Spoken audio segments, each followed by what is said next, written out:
Alright, so 9.5 is about the factor theorem. I want to kind of remind you about how zeros and factors relate to each other. So if you have a 0 of 5, you have a polynomial factor of x minus 5. If you have negative 3, then it's x plus 3.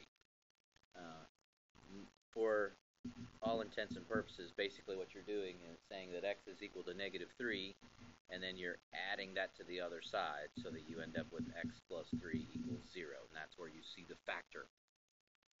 Of course, the x-intercept of 0 has a factor of just x. Glad you're getting this written down. Can't believe these people.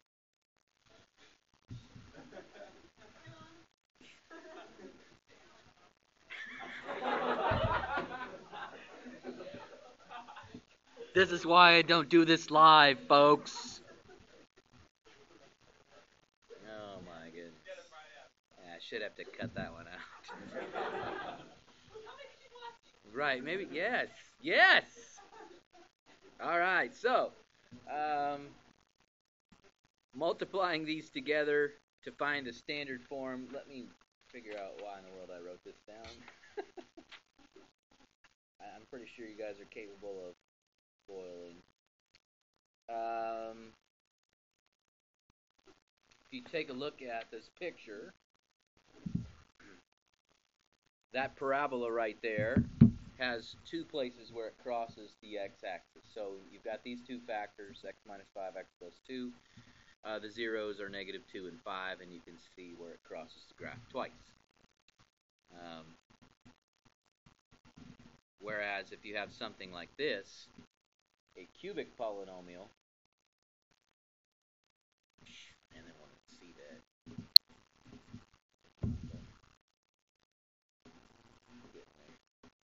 Okay, a cubic polynomial like this is going to then have factors of x, x minus 3, and x plus 4. So you can determine its zeros and then see how they play out on the graph. So there's a connection between the factors and how in the world do we factor this thing? Well, is there anything in common to all the terms? They have x, so I could pull that out. Beyond that, if I'll have a quadratic, and I should be able to factor a simple quadratic. But if it turns into something like this, I'm kind of stuck. Now I could get the linear term out, right? I could pull out an x out of all those terms, but what will I be left with after I take out a linear factor x?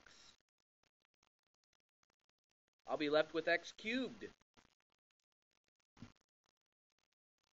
Then I'll kind of be stuck, won't I? So I'd be able to pull this one out right here, the x, but then how do I come up with the rest of those? Well, it has something to do with this picture. Now, do you think you could graph that on your calculator? Grab your graphing calculator and see if you can graph this right now. Here's your equation, y equals. See if you can get that graph. Negative 802.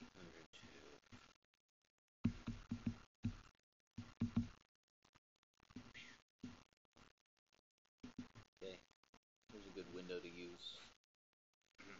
So get your windows set.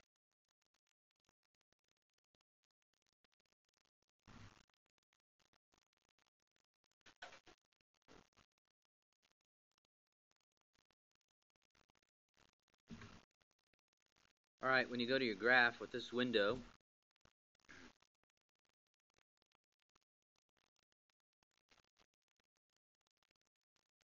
everybody got the same picture?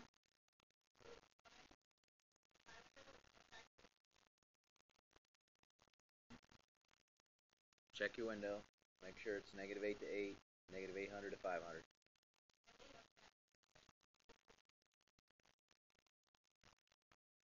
It showed up the same as I graphed it. Isn't that what we want?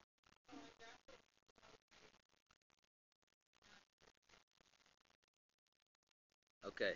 Don't hit zoom 6 after you change the window, because then it'll go back to what we had before. That's kind of why we changed the window. All right, cool. All right, now, so it's easy to tell from pulling out a greatest common factor that 0 is one of the x-intercepts. But how do I find these other three? Can I find them? We could calculate some zeros. Oh, that was a cheap shot. Okay, for all eternity. Wow. Okay, so yeah, calculate some of these zeros. Find the zeros. We know we're going to do the whole left-bound, right-bound thing. If you want to use your arrows, you can.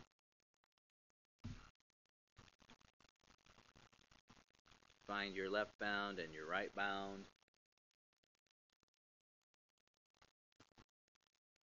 And then let it go find one of those values for you. So you'll notice that 1.5 is one of the values we got. You found -5 also? Okay.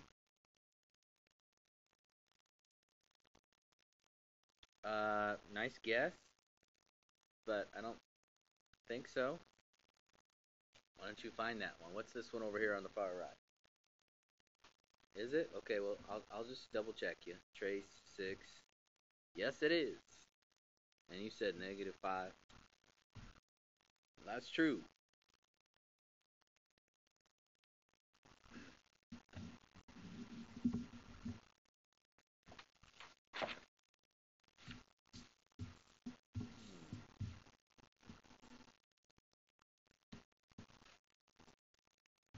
So you said 0, 1.5, -5, and 6. So here's an x. What factor are you going to get out of that one?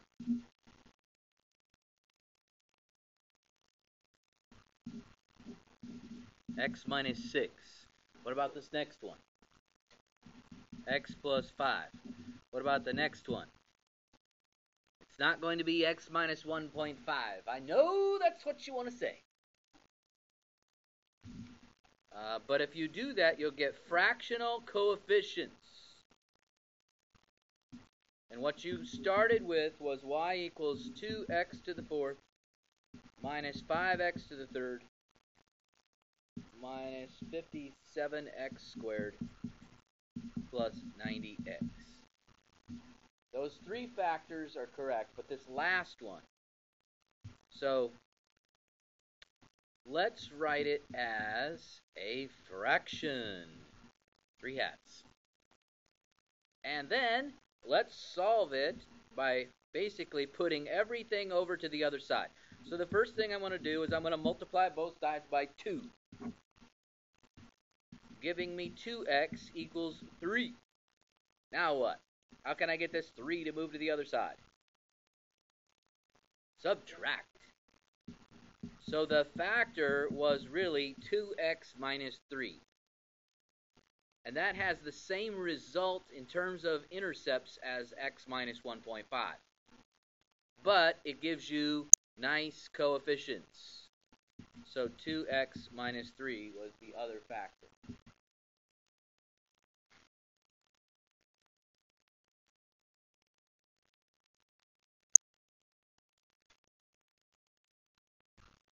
Okay, now, how are you going to factor something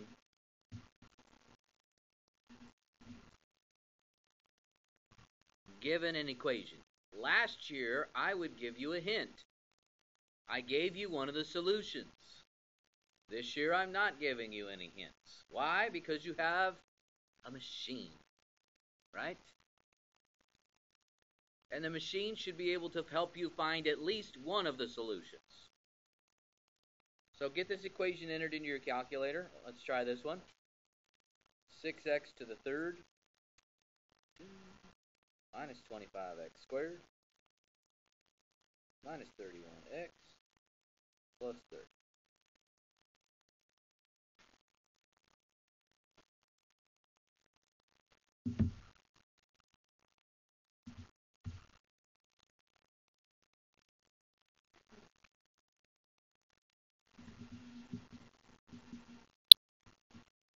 I don't care about a nice looking picture.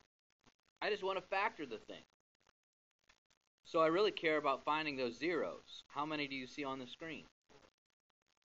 There's actually 3. We won't count the y-axis. That's okay.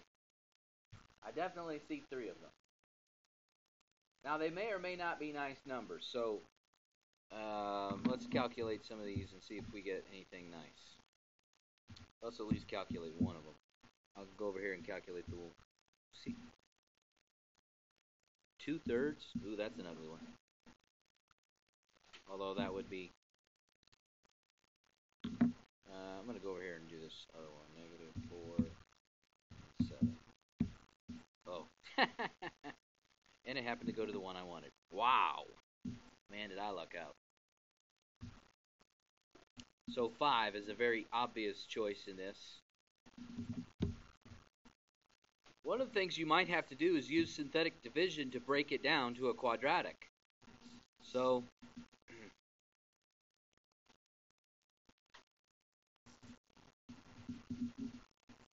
now this may or may not be necessary. Some of your other factors might be easy zeros to find. And if we had 2/3, that would be a fairly easy one to find. But we can use synthetic division to see about finding other ones.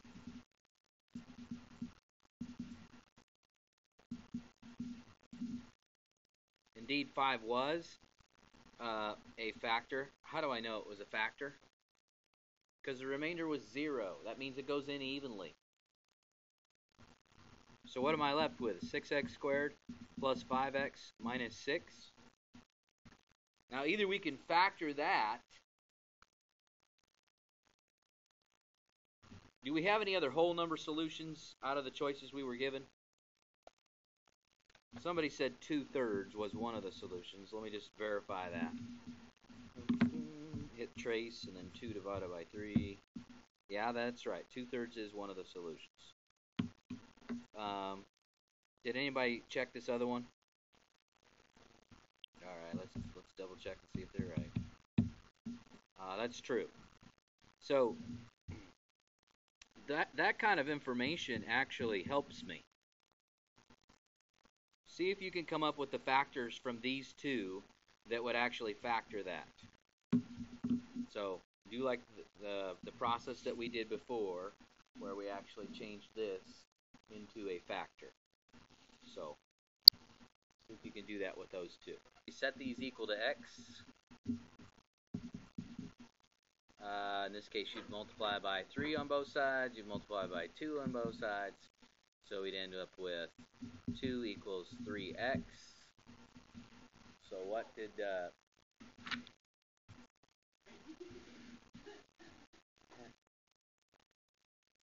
Okay, so move the 2 to the other side, so 3x minus 2 is the factor. In this case, we'd have negative 3 equals 2x. Move that to the other side, and 2x plus 3 would be the factor. So those are the 3 factors for this. We could write this in its factored form. X minus 5 was the first one, 3x minus 2, and 2x plus 3. Now, what's your backup plan if you can't find these, if they're not nice numbers? Skip the problem. So we got one kid that's dropping out of the class. All right, cool. Cuts back on grading. All right, now. Well, it's just the truth. So we need an alternate plan to figure out how to break that down and find the zeros if we can't find them so easily from the screen. Nobody knows how to find x-intercepts out of a quadratic. The quadratic formula! Absolutely not. No way, man. A certain teacher who shall remain nameless in this building took Pop Goes the Weasel and... Oh, no. Hey, you've never heard Pop Goes the Weasel? Okay. Alright. It'd be better if we turned it into a rap or something. Oh, no. The ability to break it down simplistically or have nice numbers from the graphing calculator, you are going to have to use the quadratic formula to find the remaining zeros, and then you can write it in factored form. Now, I will say this, that some of the solutions you get might be extremely ugly, even with the quadratic formula. So the factored form might look really ugly. Keep in mind that we taught you last year that every factor in the universe is always x minus a number. Every factor in the universe is always x minus a number. Now, I know that some of you are going to argue and say, what about the ones that say x plus? Well, it's really x minus a negative number, and that's how it ends up looking like addition. So, every factor in the universe is always x minus. Even if I get a 0 of 3 plus the square root of 17 all over 2, if you want to write the factor that comes from that, it is x minus 3 plus the square root of 17 all over 2. And that is true for you sports fans. Evidently, there's not a lot of sports fans out there that recognize that. Okay. So let's see here. Right now, give me the factors without fractions for all of these. Here are the zeros. You give me the factors. All right, so what's the factor that comes from 2? That should be easy, right? X minus 2. All right, so what's the factor that comes from 6 sevenths? 7x minus 6. What's the factor that comes from negative 2/3?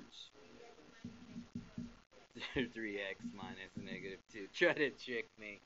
All right, yes, 3x plus 2.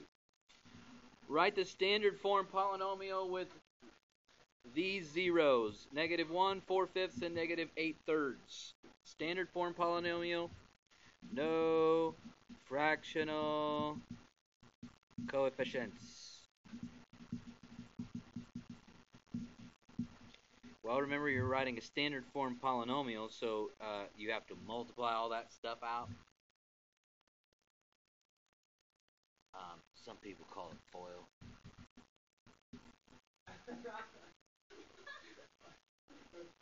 What? Alright, he gets it. What? Okay, so multiplied them together. Hopefully you started with the correct 3 factors. And I just chose 2 of them to multiply together. And then once I got that, then I multiplied it times the first one to get my final answer.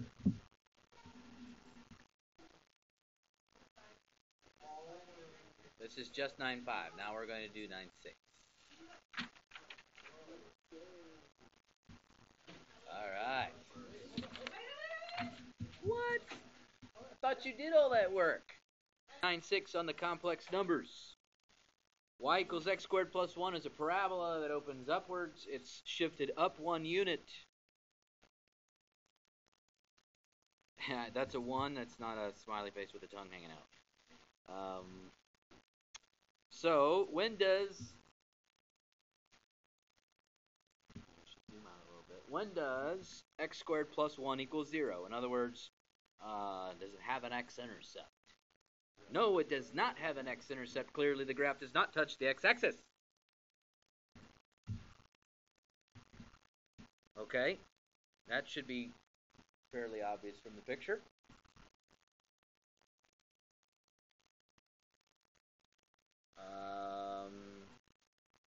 Slowly but surely, I'll get to the next screen. But x squared plus 1 equals 0 does have a definable solution. You more commonly refer to it as I. Not O. I. Thought he was guessing vowels for a second.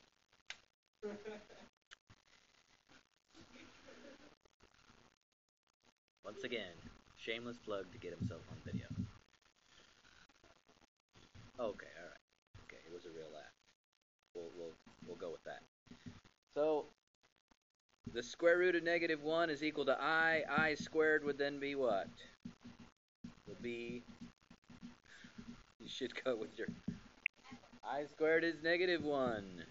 Squaring both sides of that particular equation. Two factors you should remember for the rest of your life.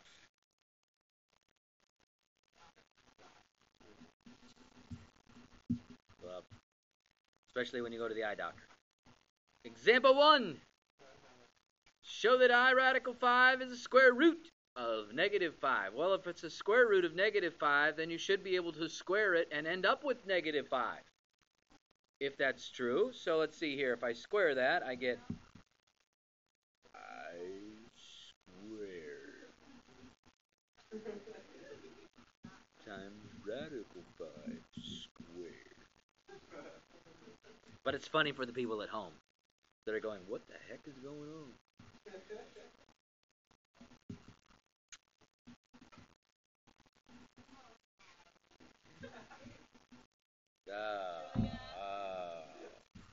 It's ridiculous. Negative 1 times 5. Oh, look, negative 5. Yay.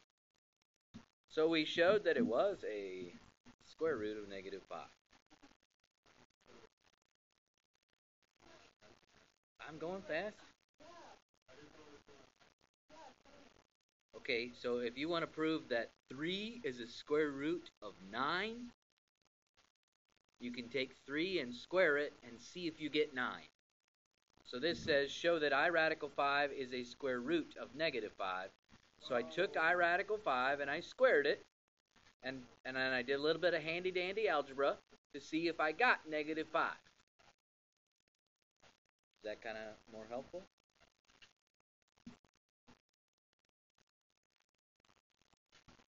The complex numbers, yes, we use this big capital C with that line in it.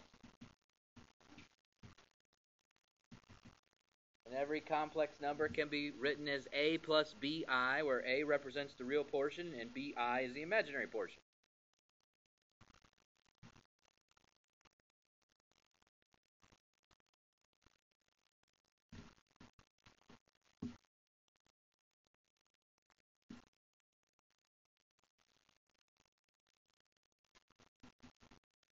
I shall remind you of graphing, which we did last year. We can graph these complex numbers.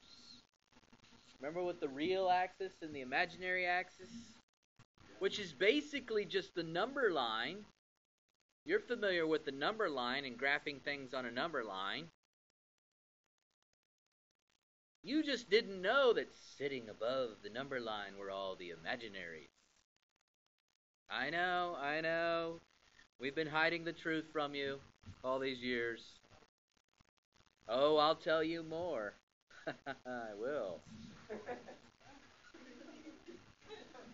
No, I've got another secret to reveal to you a little bit later in the program. What?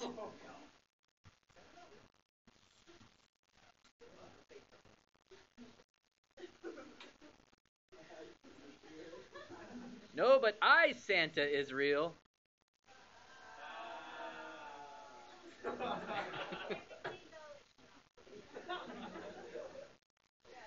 But pretty negative, actually. Okay, maybe they'll think about that one. Santa is real, but pretty negative. Okay, all right. 3 plus 2i is a coordinate on the real and imaginary, the complex number plane. I think if I ever own an airline, that's one of one of my planes is going to be called that, complex number. Very few people will get it except me. But on the complex number plane, you treat this 3 plus 2i just like a coordinate. 3 for the x, 2 for the y. That's kind of the same idea. Negative 3 plus 2i would be in this direction. 3 to the left and 2 up. They are just coordinates. That's all they are. However, in Algebra 2, we asked you to find the absolute value of those. Now, what is absolute value? The distance away from 0. In this case, it's the distance away from the origin, which hopefully you can see forms a small right triangle. Now I'm trying to do dashed lines because negative 3 plus 2i is just a coordinate, and people decide that they think there's lines involved, and the only reason I'm drawing those in is so that you can understand how to find the absolute value. So this has a side length of 3, and this has a side length of 2. So how do you think I should find the absolute value? Exactly, the Pythagorean theorem.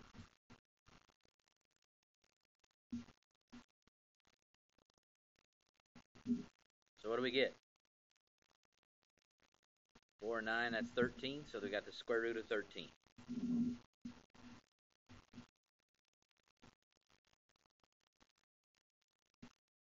Okay, so that should be a pretty easy question.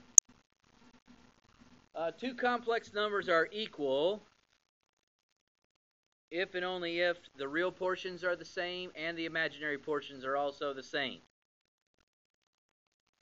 So the only way that I can say that a plus bi is the same as 3 minus 7i is if I know that a is 3 and b is negative 7. I know that's a fairly obvious thing, but we still need you to know what equal complex numbers look like. All that to say, I guess it doesn't veer away from your common sense.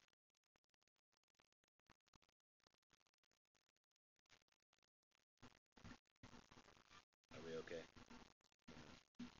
Okay. I'm just going to kind of use you as a guide there, and you can let me know if I'm flipping along. Okay. Different operations that we can do with complex numbers. Addition. So we have 4 plus 5i, and we're going to add 2 minus 3i to that. Personally speaking, I like to use the column method that we talked about in elementary school, where we put the reals and the imaginaries in their like columns and just add the like terms. So what do we have? 6 plus 2i.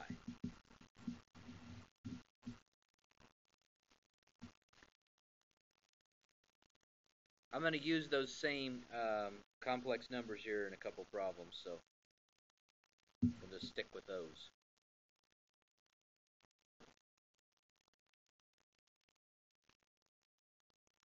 Okay. Subtraction.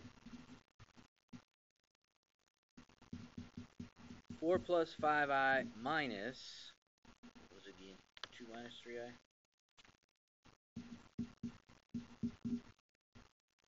Now be careful with this one. It's tricky. What I tend to typically do is distribute the negative 1 to both of those. And when I do that, I write the new values underneath their counterparts from the first one. And since I distributed the negative 1, what operation did I change this to? Addition. How convenient. So what do I end up with? 2 plus 8i. So there's the difference between those two complex numbers. That's what I thought. Multiplication.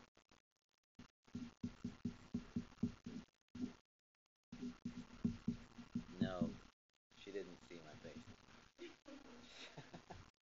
wasn't paying any attention to me. Okay, now, what shall I be doing with this? Right, foiling. Sorry for those of you that hate the box. Just a useful tool for me. So we got negative 12i and 10i. What about this bottom right corner? Negative 15i squared. Now, what is negative 15i squared? Oh, that's really positive 15, right? Because I squared is negative 1. Aha! Which is a like term to the 8.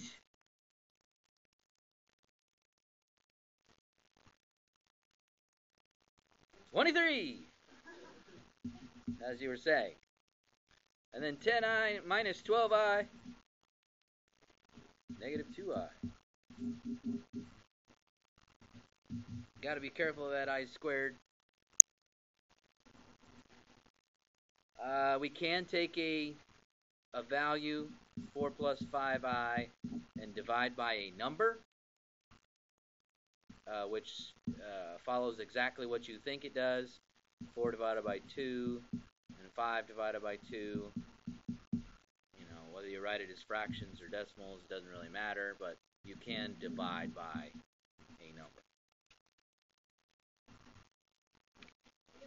Oh, nope. I got a few more things. Mocking me. Gee, Merry Christmas. Well, but you do that a lot, so you're good at it. Some would say. All right, multiply these two things together.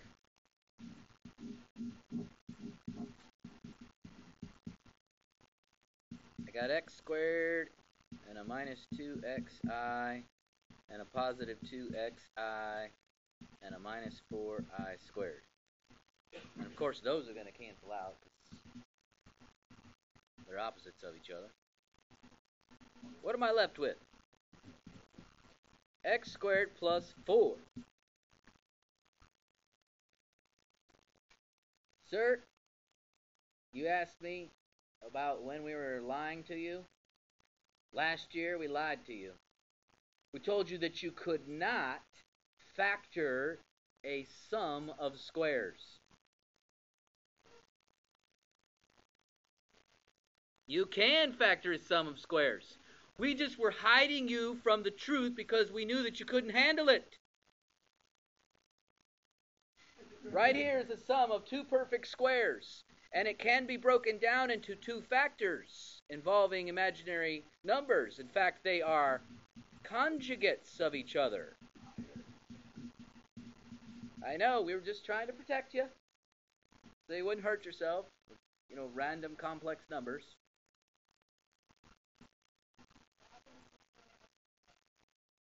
Right? That turned into the positive 4 down there. So, you can factor a sum of squares, and you will need to do that from now on. We just didn't make you do it last year. 2 more examples will be done. We do. All right, so this should be familiar from last year. The idea of multiplying by the complex conjugate of the denominator. So I find the conjugate of the denominator, which we all know to be 6 minus I, if we're starting with 6 plus I. And what you multiply the denominator by, you must also multiply the numerator by. So this is the idea of simplifying a division question. So we've done addition, subtraction, multiplication. This is division. So more or less what we're doing is simplifying the denominator. So yes, we're going to FOIL the numerator and the denominator. The denominator, however, is going to look pretty nice here in a second.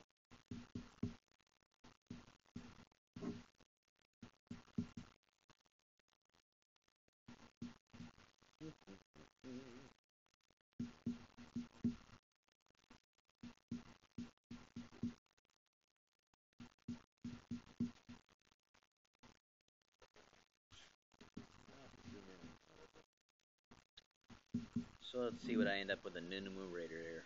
I got a positive 4 right there, and an 18, so that makes 22.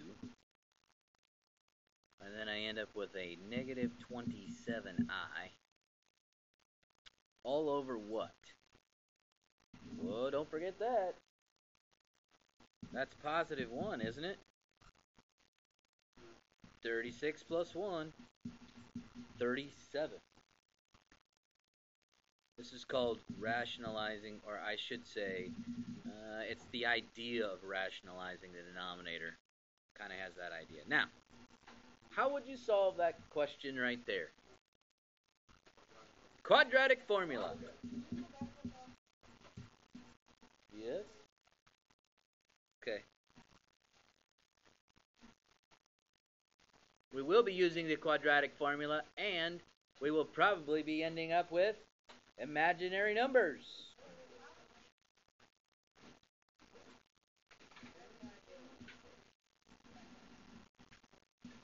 All I'm saying is this is the quadratic. This would be used to the quadratic formula. Hey, thanks for listening, or at least being quiet while I record this. But you ain't helping me.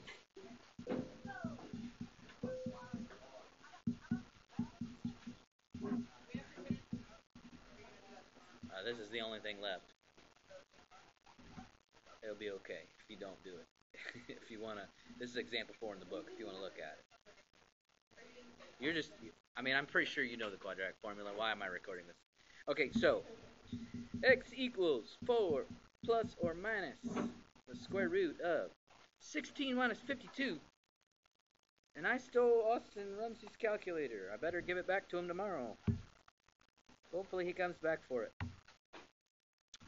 Negative 36 all over 2.